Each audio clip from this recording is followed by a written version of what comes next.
네, 여러분 안녕하세요. 오늘은 9강 창업자금 조달에 대해서 한번 알아보도록 하겠습니다. 먼저 자금의 조달이란 한번 무엇인지 한번 알아보도록 할 건데요. 현대의 창업자금 조달에는 과거와 달리 수많은 방법들이 있습니다. 그 중에서도 한 자금의 원천보다는 여러 가지의 다양한 자금 조달 방법들을 활용을 해서 위험을 좀 줄이는 경우도 있고요. 그리고 다양하게 자금이 들어오게 됐을 때 각각 어떻게 보면 그 이자나 이런 것들은 조정 이런 것들을 하면서 더 적절한 방법을 찾기도 합니다. 하지만 많은 사람들이 여러 가지 자금에 대한 원천들이 한두 군데, 이런 은행이면 은행만 있는 줄 아시겠지만 생각보다 많은 자금을 조달할 수 있는 방법들이 많다는 것을 오늘 시간을 통해서 배워보시면 좋을 것 같습니다. 창업 자금에는 금융기관에서 하는 이 대출 이외에도 정부의 창업 정책 자금, 기업의 공개, 사모펀드, 전환사채, 벤처 투자 자금, 비공식 리스크 자본 등이 있습니다. 이런 다양한 유형의 창업 자금이 가지고 있는 장단점들을 창업자들과 어떤 게 더 좋은지 한번 이해하는 시간이 필요로 합니다. 자금의 조달에는 어떤 것들인지 한번 알아보도록 하겠습니다. 창업 자금에 대한 조달의 중요성이 중요할 것 같은데요. 중요성은 몇 가지로 나누어집니다. 첫 번째는 사업성과 수익성에 대한 기대에 따른 조달 능력이 있어야 한다는 거고요. 그리고 최소한 창업 자본 중에는 자기 자본이 50% 이상 있어야 창업에 용이합니다. 즉 자금 조달로 너무 많은 것들을 외부 자본을 쓰게 되면은 나중에 위험도가 높아지기 때문에 창업을 하다가 문제가 생기는 경우가 있어요. 그렇기 때문에 wen만하면 자기 자본이 100% 들어가면 제일 좋겠지만 그렇지 않더라면 저도 50% 정도는 유지를 하는 게 좋겠다라는 말입니다. 그리고 창업 후에 3년까지는 창업 자금 조달이 어려운 시기가 많습니다. 예를 들자면 투자를 받는다든지 아니면은 상장을 한다든지 등 앞서 말씀드렸던 사모펀드, 전환사채, 벤처 투자 자금 받는다든지 이런 것들은 조금 어려워요. 하지만 정책 자금이라든지 아니면 정부 지원 사업 이런 것들은 조달받을 수 있기 때문에 초기에는 정책 자금이나 자금 또는 정부 지원 사업을 통한 자금 조달을 한번 신경 써보시면 좋을 것 같고, 창업 후에 어느 정도의 궤도에 올랐다, 시간이 지났다 싶으시면은 방금 말씀드린 것처럼 여러 가지 다른 금융적 방법을 통해서 조달을 받는 것도 좋을 것 같습니다. 또 초기에는 자기 자본에 위치하고 또 이후에는 벤처 캐피털의 엔젤 투자를 유치하는 방법들도 있는데요. 초기는 아까 말씀드린 것처럼 위험도가 있는 상태에서의 자금보다는 안전한 자금을 쓰시는 게 제일 좋고, 이후에는 어느 정도 궤도에 올랐을 때입니다. 궤도에 올랐을 때에는 캐피털이나 엔젤 투자를 유치해서 자금을 확보하시면 너무 좋을 것 같습니다. 예산 편성 같은 경우에는 창업 자금, 운영 자금, 시설 자금 등으로 구분해서 계획을 하는데요. 흔히 자금 조달을 해서 외부를 받기 때문에 주로 운영 자금, 즉 인건비라든지 전기세라든지 이런 걸 쓰는 경우도 있고요. 시설 자금은 임차료라든지 시설, 장비가, 공장 같은 경우에는 장비가 많기 때문에 그런 장비를 구매하는 자금을 쓰는 경우도 있고, 또는 창업 자금이라 그래서 창업을 시작할 때 필요로 하는 자금으로 활용하기도 합니다. 그 다음 마지막으로 수학 전략으로 IPO라고 되어 있는데, 수학 전략이라고 하는 거는 흔히 말하는 출구 전략에서 엑싯이라는 것도 있지만 뭔가 내가 투자한 것들에 대한 회수를 하는 전략이라고 보시면 될 것 같아요. 그래서 IPO라고 하는 건 상장을 하는 건데, 흔히 이런 경우는 최근에 봤을 때는 백종원의 더본코리아가 상장을 했죠. 이런 것처럼 어느 정도의 궤도에 올랐을 때만 고려를 해보시면 좋을 것 같습니다. 창업 자금 조달에서의 자본 조달을 여러 가지로 분류해 볼 수 있을 텐데요. 지금 다음 보시는 도식화 이미지화를 통해서 한번 설명을 드려볼게요. 자금 조달은 크게 간접적인 금융과 직접 금융이 있습니다. 그래서 간접 금융은 타인 자본에 의한 조달이에요. 그러니까 내 돈이 아니라 남의 돈을 빌려오는 거예요. 직접 금융은 내 돈을 가지고서 하는 거예요. 또는 내 능력을 가지고서 무언가 투자를 받는 겁니다. 자, 그래서 먼저 간접 금융에는 정책금융과 일반금융, 사채발행이 있어요. 여기서 정책금융은 아까 말씀드렸던 정책자금 같은 거예요. 예를 들자면 소상공인진흥공단에 들어가시면 소상공인들을 위해서 정책자금을 정부에서 내려줄 때가 있어요. 자, 그런 자금들이 대부분 정책금융이라고 보시면 되는데, 대부분 이율이 좀 낮다 보니까 많은 분들이 사용하시는 경우가 많습니다. 두 번째로는 일반금융이 있어요. 일반금융은 은행에서 금융을 받는 거예요. 그래서 은행의 대출 같은 건데, 이것도 마찬가지로 사업계획이라든지 아니면 사업의 현재까지 재무 상태, 이런 것들을 보고 평가를 통해서 주기 때문에 많은 금액은 아니지만 적절한 금액을 받을 수가 있을 것 같습니다. 그리고 세 번째로는 사채 발행입니다. 요거는 최대는 추천드리지 않아요. 근데 실제로 엄청 급하거나 좀 필요하다 할 경우에는 소액 정도로 사채를 해보시면 너무 좋을 것 같아요. 그래서 거액을 사채를 하시게 되면은 이율을 감당할 수 없어서 사업이 안 좋아지는 경우도 있기 때문에 주의해 주시면 좋겠습니다. 직접 금융에서는 신주 발행과 기업 공개, 그리고 MBO, 그리고 MBI, 그리고 M&A가 있어요. 먼저 신주 발행 같은 경우에는 그 주식 발행을 한다는 뜻이에요. 그래서 새로 주식을 발행하는데 이제 이와 같은 경우에는 자기가 갖고 있는 자본들을 가지고 활용하는 거라서 뭐 나쁘진 않지만 쉽진 않습니다. 그리고 기업 공개 또한 주식에 상장을 하는 건데 이 부분도 쉽지가 않아요.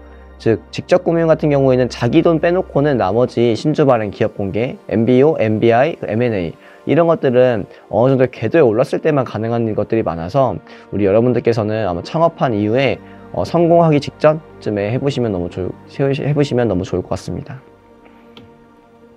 용도별로 자금의 조달 방법들도 있어요. 먼저 초기 자금 같은 경우에는 창업 자금이라고도 하는데, 기본적인 자금은 창업자들이 자금을 조달하고 지금은 창업보육센터라든지 지자체를 통해서 정부에서 간접 지원을 받는 거예요.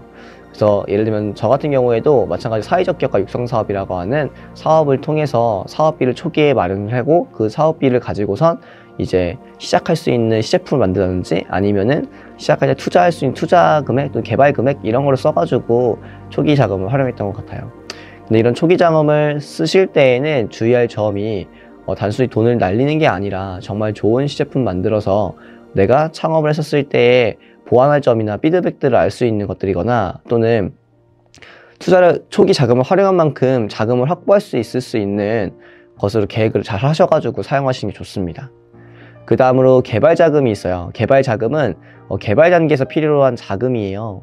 그래서 자기 자금 그리고 정부 출연 자금 이런 식으로 나누어지는데, 개발을 제품화해서 성과를 실현하기 위해서 어떤 장기간 소요되므로 이건 단기간에 상환하는 부담이 없는 자금들이에요. 그래서 예를 들면 5년 또는 10년 동안에 사용할 수 있는 장기 자금이거든요. 이런 자금도 마찬가지로 이율이 좀 낮긴 하지만 다른 식으로 활용하게 되면 문제될 수 있기 때문에 꼭 개발에 집중할 수 있게끔, 개발에 활용되는 목적에 맞게끔 사용하시면 너무 좋을 것 같습니다. 운전자금 같은 경우에는 사업 단계에서 발생하는 자금으로서 흔히 운영자금이라고도 많이 얘기해요. 그래서 운영자금이니까 우리가 시설에 대한 전기세 또는 시설에 대한 대여비 또는 인건비 또는 여러 가지 비용들이 많잖아요. 그런 비용들을 다 이제 운전자금이라고 하고 사업 단계에서 많이 활용하긴 합니다. 그래서 자기자금, 정책자금 또는 차입 또는 금융의 자금, 차입 등등 해서 다양한 방식으로 존재하고 있고, 사업 계획이 튼튼하면 튼튼할수록 많은 운전자금을 이제 유치할 수 있을 것이라고 봅니다. 그 다음에 네 번째로는 공장 설립 및 시설 자금이에요. 이거는 이제 성장 단계인데 사업 단계에서 이제 어느 정도 고도화되었을 때 필요한 자금이에요. 그래서 흔히 규모를 확대하는 경우를 많이 활용하시는데요. 이것도 마찬가지로 자기자금이나 정책자금 또는 투자 유치 이런 걸 통해서 활용하게 되고요. 가장 많이 하는 거는 이제 엔젤 투자를 유치받는 경우를 많이 해서 시리즈 A 단계부터 시리즈 C 단계까지 이제 활용하시는 경우가 많습니다. 그래서 많은 스타트업들이 지금 말씀드렸던 이런 네 가지 종류의 자금들을 가지고선 이제 많이 사업을 운영하고 계시고, 실제로 수익이 나지 않는 경우도 많지만 수익이 나는 경우에는 이제 이런 자금들을 다시 회수해서 투자자 같은 경우에는 투자 이익을 벌기도 하고, 또는 은행 같은 경우에는 이자에 대한 이자를 이제 어떻게 보면 완납받을 수 있겠죠. 이런 식으로 다양한 방식의 자금 조달 방법들이 있다 보니까 우리가 사업을 시작할 때 계획을 세워가지고 활용하시면 너무 좋겠습니다. 그 다음에 부채와 자본 조달에 관련된 걸 조금 얘기해 볼게요. 부채와 자본 조달에서 먼저 신생벤처에서는 두 가지 자금 조달이 있어요. 첫 번째는 자기 자본에 대한 조달이에요. 한마디로 외부에서 받는 게 아니라 내부에서 만들어지는 것. 두 번째로는 부채를 조달하는 건데, 이거는 한마디로 돈을 빌리는 거죠. 통상적으로는 금융기관에서 자금 조달하는 수단이지만 따로는 일반적으로 사채업이나 이런 쪽을 하는 쪽에서도 많이 조달을 받는 방법들이 있습니다. 근데 아까 말씀드린 것처럼 부채 조달 방법들은 최대한 아껴 쓰시고 일반적으로 자기 자본 조달을 통해서 많이 활용하시면 좋겠어요. 그래서 외부로부터 투자받는 것이 투자받는 것이거나 또는 내부의 자금을 활용해서 뭐 상장을 하는 방식으로 하시면 좋은데, 소규모의 투자들이 많이 이제 투자하게 되는 방식 중에는 뭐 크라우드 펀딩이라는 것도 있는데, 이제 이런 것들은 시제품 제작을 하고 나서 이제 그거를 판매하면서 이제 투자를 받는 방법이고요. 이와 다르게 그냥 상장을 하거나 아니면 엔젤 투자를 여러 곳에서 받는 방법도 있습니다. 그래서 그런 것들을 활용하셔서 자기 자본 조달해 보시면 너무 좋을 것 같고요. 부채 조달은 금융기관에서 큰 이자를 내거나 적은 이자를 냈다 하더라도 정부 정책상의 자금이기 때문에 단기간 내에 단기 부채를 활용해서 하는 경우도 많고, 요즘에는 뭐 1년이 아니라 뭐 5년, 뭐 3년, 뭐 10년 이런 식으로 장기적인 부분도 있어요. 그래서 이런 것들에 대한 정보들을 잘 확인해 보신 다음에 활용해 보시면 너무 좋을 것 같습니다. 이 부채 조달의 장단점들이 있는데, 부채 조달 장점은 창업자의 소유권의 제한이나 포기가 필요하지 않다는 것과, 그리고 재무적으로 부채의 증가가 자산 수익률을 높일 수 있는 방법이기도 합니다. 그리고 낮은 이자율이 있는 경우도 많기 때문에 기회비용을 낮출 수도 있고요. 부채는 또 경영이 악화나 자금사를 좋지 못할 경우에는 채무 불이행으로서의 부도 위험이 있으나 이자 비용에 대한 법인세 절감 효과를 또 얻을 수가 있기 때문에 장점으로 볼 수 있고요. 반대로 단점은 정기적으로 대출 이자를 지불해야 한다는 겁니다. 그래서 적은 거는 뭐 1, 2%대도 있겠지만 정말 비싼 거는 최대 24%까지 올라가는 경우도 있으니까 이 점 유의하셔가지고 꼭 계획을 잘 세우셔서 활용하시면 좋겠고요. 대출원금 상환에 대한 책임으로 현금의 흐름의 문제 악화가 될 수 있어요. 예를 들면은 기간이 이제 딱 만료가 돼가지고 원금 상환을 해야 될 때 현금이 많이 한 번에 나가기 때문에 그 당시에 경영이 악화될 수 있습니다. 그렇기 때문에 소액으로 다양한 방법을 통해서 조달을 받아보시면 너무 좋을 것 같고요. 과도한 부채는 또 벤처기업 성장 개발에 장애가 될 수 있어요. 한마디로 부채를 갚다가 사업을 마감할 수 있기 때문에 이런 부채들에 대해서 꼭 계획을 잘 세우시면 좋겠습니다. 그 다음에 좀 전에 말씀드렸던 군중 또는 다수의 의미하고, 그리고 다수에게 이제 어떤 자금 조달을 받는 방법인 크라우드 펀딩에 대해서 한번 알아볼까 해요. 이 크라우드 펀딩은 와디즈라는 기업이 운영하는 서비스라든지 등등 여러 가지 서비스들이 있습니다. 국가 자체에서도 운영하는 서비스가 있고요. 뭐 예를 들면 이런 식으로 운영을 하는 거예요. 내가 A라고 하는 시제품을 개발하고 있는데 이 제품에 대해서 미리 살 사람을 정하고 미리 살 사람들이 그 제품에 대한 투자를 하는 방식입니다. 그래서 소액을 통해서 다수가 펀딩을 하게 되고, 그 펀딩이 대규모 이제 자본이 되게 되면은 그걸 가지고서는 이제 새로운 투자를 하거나 그 제품을 만들어내는 방법으로 이제 진행이 되긴 합니다. 그래서 창의적인 기업가를 비롯해서 자금 수요자가 인터넷 등이나 온라인상에서의 플랫폼에서 자금 모집을 중개하기도 하고, 그리고 온라인의 소액 투자업자들이 이제 들로부터 부정 다수의 소액 투자로부터 자금을 조달하는 행위를 의미하기도 합니다. 그래서 이러한 종류에는 몇 가지 종류가 있는데요. 첫 번째는 기부형이 있어요. 기부형은 흔히 후원 형식으로 소셜 펀딩이라 그래서 사회적인 크라우드 펀딩이 있어요. 사회적 기업들에. 이제 그런 것과 유사하게 내가 단순히 이걸 뭔가 투자하고 나서 회수받는 게 아니라 그냥 주기만 하는 겁니다.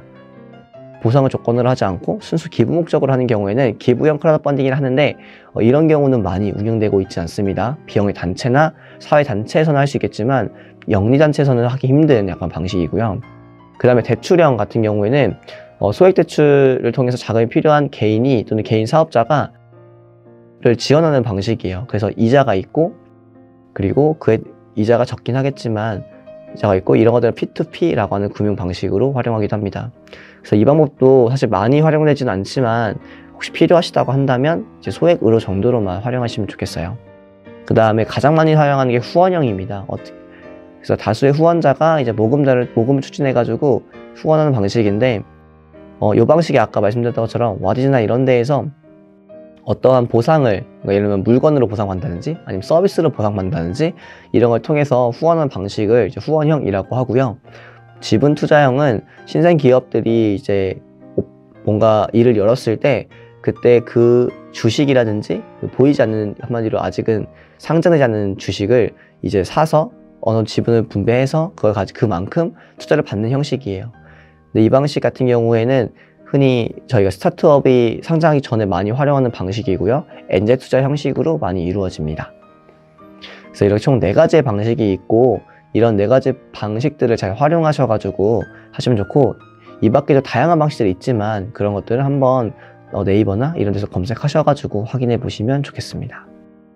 이런 크라우드 펀딩에 대해서 어떤 크라우드 펀딩이 다 좋다는 게 아니라 일정 부분 위협도 있는데요. 첫 번째는 자금 조달의 낮은 성공 확률. 한마디로 크라우드 펀딩에서 대규모의 자본을 모으기는 엄청 어려워요. 그렇기 때문에 성공 확률이 매우 낮고요. 그 다음에 자금 모금 성공이 낮으니까 자연스럽게 대출이 성사지 않는 경우가 많습니다. 그 다음에 사업 계획의 공개, 그리고 창업자 사업 계획이 모두 공개되는 경우가 많아요. 그래서 경쟁사로부터의 위험이 될 수 있는데, 왜냐면 이제 크라우드 펀딩을 하게 되면은 정보를 공개해서 온라인상에 유포를 하는 경우가 많아요.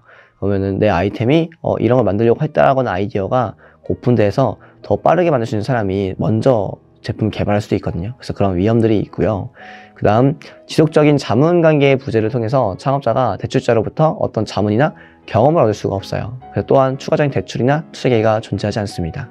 그 다음에 잠재적으로 세금 문제가 있어요. 그래서 경우에 따라서는 크라우드 펀딩의 투자를 증여행위로 간주할 수 있기 때문에 많은 세금을 부과할 수 있습니다. 그 다음 마지막으로 제도적 환경이 불확실해요. 아직까지는 크라우드 펀딩이라는 자체 제도가 전보다 좋아지긴 했지만 완벽하진 않기 때문에 신뢰성이라고 하죠. 이런 그 제도가 신뢰적인지 아닌지를 판별하려면 좀 유명한, 좀 이름이 있는 크라우드 펀딩 업체나 대출 사이트를 활용하시는 게 매우 좋을 것 같습니다. 여기서 계속 IPO란 말도 좀 나왔는데요. IPO라고 하는 거는 기업 공개라는 뜻이고, 외부 투자자가 공개적으로 주식을 매수할 수 있도록 기업이 자사와 자사의 주식을 경영 내역을 시장에 공개하는 것을 의미해요. 즉 한마디로 상장을 하는 거죠. 그래서 상장을 하고 나서 이제 영업에서 자금이 조달되면 시간이 꽤 오래 걸리에 비해서 주식시장에서는 이 주식을 구매하는 순간에 바로 자금을 얻을 수 있기 때문에 대량의 자금을 빠른 시일 내에 마련할 수 있는 방법입니다. 그래서 많은 스타트업 기업들이 어느 정도의 매출이 발생하거나 나의 비즈니스 모델이 어느 정리가 되면은 그때 상장을 많이 준비하는 편이고, 상장 단계가 매우 까다롭기 때문에 그 과정을 준비하기 위해서 몇 년 동안 투자하는 경우도 많아요. 그래서 우리 여러분들께서 만약 창업을 한 이후에 기업 공개할 일이 있으시다면 전문가의 도움 받으시는 게 제일 중요할 것 같습니다. 그래서 이러한 기업 공개의 장점으로는 첫 번째로는 상장 후에 신주 발행 및 증자를 통해서 기업이 성장할 수 있는 자본을 마련할 수 있어요. 그래서 자본 조달할 수 있고요. 그 다음에 기존의 장외거래 등으로 해당 기업의 투자해 주주들한테 공개 시장에서의 투자 금액에 대한 수익금을 회수할 수 있는 기회를 발생할 수 있어요. 그래서 한마디로 투자자들한테 투자금을 다시 돌려줄 수 있는 방법이 생기는 거죠. 그 다음 공개 기업은 주식 양도시에 양도소득세가 발생하지 않아서, 그리고 또 비상한 주식보다 상속 증여세 혜택이 있어요. 그래서 세금으로서의 세제 혜택이 충분히 엄청 많이 있는 편이고, 종업원의 보상과 사기 진작을 위해서 또 매우 중요합니다. 그래서 월급 대신에 스톡 옵션으로 주식을 주는 경우도 있습니다. 그래서 우수한 인재를 유치하는 경우도 있기 때문에 매우 그 인적 자원 관리하는 데 도움이 되고요. 마지막으로 기업 공개를 통과하였다는 것 자체만으로도 기업의 홍보 효과가 있어요. 그래서 신뢰도라든지 평판이 상승하니까 PR의 효과가 존재하게 됩니다. 그래서 이렇게 총 5개 정도의 장점이 있고요. 이 장점들을 봤을 때 상장이라고 하는 거는 사실 매우 중요하고, 그리고 가끔 사실 상장을 포기하는 경우도 있습니다. 그 경우는 아마 자금 상황이라든지 회사의 내부의 비즈니스 모델이 온전하지 않다고 생각됐을 때는 상장을 포기하는 경우도 있어요. 하지만 내가 정말 자신이 있다면 상장을 하려는 목표를 가지고선 우리가 자금 조달 계획뿐만 아니라 사업 계획을 세워주시면 너무 좋을 것 같습니다. 다음으로 사모펀드라는 게 있습니다. 사모펀드라고 하는 건 기업 투자에 사용되는 대표적인 사모펀드인 PEF와 그리고 벤처 투자 조합이 있어요. 흔히 VC라고 하는데 이 두 가지를 한번 알아보도록 할게요. 일단 PEF라고 하는 건 경영 참여형 사모 집합 투자 기구를 이제 말하고요. 비공개적으로 소수의 투자자들을 모집하여 자금을 조달한 후에 투자를 진행하는 것을 말합니다. 그래서 많이 우리가 사용하진 않지만 필요로 하다면은 꼭 확인하셔가지고 진행해 보시면 좋겠고요. 그 다음에 많이 들어보는 게 VC란 말을 많이 듣는데, 이것은 그 벤처 투자 촉진에 관련된 법률에 의해서 투자 조합이 이제 기존에 흩어져 있던 중소기업 창업 투자 회사, 창업 기획자, 투자 조합, 개인 투자 조합 등등등에 관한 법률을 한 개쯤 모은 거예요. 즉 한마디로 벤처 투자 조합이라는 곳에서 투자를 할 수 있게끔 하는 거죠. 그래서 뭔가 신뢰적이고 공신력이 있는 투자 방식이라고 볼 수 있습니다. 자, 그래서 돈 투자를 위한 엔젤 투자에 대한 이해가 필요한데, 첫 번째는 엔젤 투자 같은 경우에는 총 3가지의 어떤 특성을 지닌 투자자를 원할 것 같아요. 첫 번째는 진정성 있는 경영자들을 원합니다. 그래서 투자의 의사결정에 있어서 일차적으로 사업 아이템도 보긴 하지만 그 경영진들이 어떻게 경영을 하는지, 그리고 사업에 대한 이해도가 정말 있는지, 그리고 열정하고 끈기가 있는지, 이런 것들을 중요시 봐요. 즉 사람 대 사람으로 만난다는 뜻이겠죠. 그 다음에 사회적인 기여를 원합니다. 그래서 엔젤 투자도 수익을 내기 위해 투자하는 것이다 하지만 이들이 이제 투자하는 목적은 돈도 중요하지만 사회적으로 어떠한 기여를 할 수 있는지에 대한 것들을 파악해보는 것도 매우 중요시하기 때문에 우리가 돈으로만 보지 않고 사회적으로 어떤 영향과 목표를 줄 수 있는지 그것도 한번 신경 써보시면 너무 좋을 것 같습니다. 다음으로 벤처기업의 열정을 공유하기를 원해요. 그래서 그냥 단순히 내가 이거 하면은 이렇게 돈을 번다 이게 아니라 어떻게 하면은 더 잘할 수 있을까라고 하는 그 위지를 보여주신다면은 더 좋고요. 특히나 사회 경험이나 그리고 벤처 입장에서는 뭔가 돕자라는 의견이 많이 크기 때문에 여러분들께서 열심히 하시는 모습을 보인다면 VC나 또는 엔젤 투자자 분들께서 눈여겨보시지 않을까 싶습니다. 그래서 좋은 투자를 위한 엔젤 투자에 대한 이해를 조금 더 얘기하자면 자본 투자 이해에도 도움을 주고 싶어 해요. 그래서 돈뿐만 아니라 뭐 시설, 뭐 네트워크, 사회 경험 이런 것들을 더 주시는 경우도 많고요.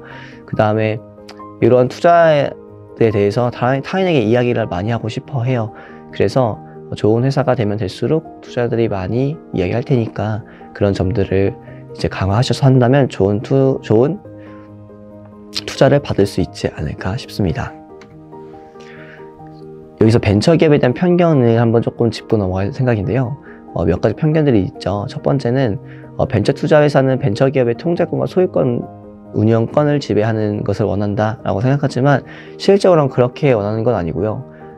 경영자가 효율적으로 경영을 잘하고 있는지, 그리고 뭐 의사결정 하는지에 대해서 절대로 관여하지 않고요. 오히려 반대로 잘할 수 있도록 도와주는 역할을 많이 하고, 그 다음에 벤처 투자가 합리적인 투자 수익에 만족한다. 그러니까 투자자들이 투자 수익에 만족한다 보지만 저 수익도 중요하지만 아까 말씀드린 것처럼 자랑할 수 있는 회사에 투자하는 것들도 매우 중요하게 생각합니다. 그렇기 때문에 투자사를 고르실 때 이런 두 가지 것들을 잘 생각하셔가지고 좋은 투자자를 만나보시면 너무 좋을 것 같습니다. 그 다음에 세 번째로는 벤처 투자가들은 투자를 신속하게를 원한다고 되어 있는데 신속한 투자보다는 정확한 투자를 원하고요. 그 다음에 참신한 아이디어 쪽을 생각한다 하지만 참신한 아이디어보다는 시장에 적합한 아이템을 더 선호합니다. 그래서 이런 것들도 한번 생각해 보시면 좋겠어요. 그래서 이런 벤처 투자에 대한 절차는 다음과 같은데요. 첫 번째로 투자 요청서를 제출하고 제출 자료 확인 및 등록을 합니다. 그 다음에 기본사항, 목적 확인 검토를 하고 사업 능력을 평가하고요. 그 다음에 경영자가 어떤 사업을 할 건지에 대한 프레젠테이션을 이제 듣고 면담을 하기 시작합니다. 그 다음에 1차 심사에서 기술성, 사업성, 시장성, 재무 현황을 파악하고 2차 심사에서는 기업 가치 및 벤처 기업에 대한 현장 실사를 하게 돼요. 그 다음에 최종적으로 협상을 하게 되면은 조건 및 세부 사항을 또 결정을 하고 투자 계약 자금 및 그리고 영업 지원 자금을 납입하고 주주에 등재하는 과정으로 마무리하게 됩니다. 그래서 벤처 투자 자체에서의 과정을 잘 보시면 단순히 우리가 돈을 버는 게 중요한 게 아니라 이 팀이 잘 운영할 수 있는가가 중요하다는 것을 알 수 있을 것 같고요. 투자를 이제 받고 나섰을 때 더 열심히 해서 이 투자 자금을 다시 환수할 수 있도록 도와주시는 게 좋을 것 같습니다. 창업 정책 자금이라고 하는 건 정부의 국가 예산으로 이제 벤처기업의 창업의 성공을 위해서 매년마다 이제 몇백억 원 정도 또는 몇천억 원의 그 창업 및 기술 개발, 향상, 공장 확보 등등을 위한 재정 자금을 이제 만들어내요. 그래서 이런 것들을 이제 지원했을 때 이제 원금을 상환의 의무가 없는 경우도 있고요. 원금 상환의 의무가 있는 경우도 있습니다. 그리고 대부분 이제 융자 금리 자체가 저리예요. 그래서 아까 말씀드린 1%, 2%대의 경우가 많고 비교적 장기적으로 이제 갚게 하는 시스템이라서 다양한 그 활동하실 때에 여유를 만들 수 있는 원천으로 활용할 수 있습니다. 이러한 창업 정책 자금의 종류에는 기술신용보증을 기금을 통한 창업지원 자금이 있고요. 그 다음에 소상공인 창업지원 자금이 있고 생계형 창업 특별보증 지원이 있고 중소기업 창업투자회사에 주는 자금이 있고요. 신기술 사업 또는 금융회사에 주는 창업지원 자금이 있고 그 입지지원 사업, 또 협동화 사업이 있는데 이거 말고도 은행권 말고도 이제 보증대잔에서 운영되는 것들도 있으니까요. 다양하게 활용해 보시면 좋을 것 같습니다. 자, 그래서 오늘 우리가 창업의 자금 조달에 관해서 한번 알아보았어요. 그래서 이 자금 조달을 한번 쭉 말씀드리자 보면은 창업 자금 조달에는 다양한 방법들이 있다는 것, 그리고 그 방법들은 창업 정책 자금에 대한 것도 있지만 우리가 은행권, 그리고 금융권, 그리고 투자회사권, 그리고 사채 등등 다양한 방식들이 있다는 겁니다. 그래서 그런 방식들을 자금 조달 받을 때 유의할 점들을 잘 확인하셔가지고 정확한 사업 계획과 그리고 정확한 투자 계획을 먼저 만드신 다음에 활용하시면 너무 좋을 것 같습니다. 그러면 오늘 강의는 여기서 마치고요. 다음 강의 때 뵙겠습니다. 감사합니다.